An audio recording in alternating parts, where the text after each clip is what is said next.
នេះជាមាសអ្នកទាំងអស់គ្នាដែលគិតថាមាសអាចបង្កើតចេញពីកាបូបពិសោធន៍បាន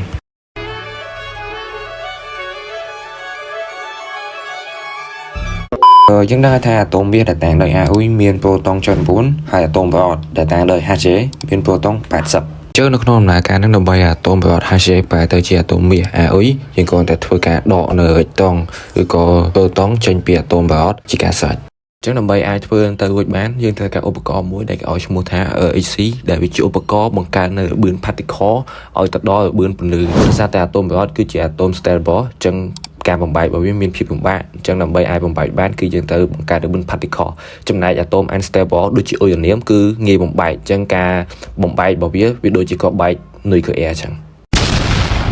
ហើយនៅពេលដែល particle លូតទៅដល់ល្បឿនពន្លឺពេលដែលវាប៉ះទង្គិចគ្នាវានឹងបង្កើតបានជា element ថ្មីអញ្ចឹងមានថាពេលដែល particle ពីរនឹងប៉ះគ្នាគឺវាបង្កើតបានជាអាតូមមាសតែមួយទេ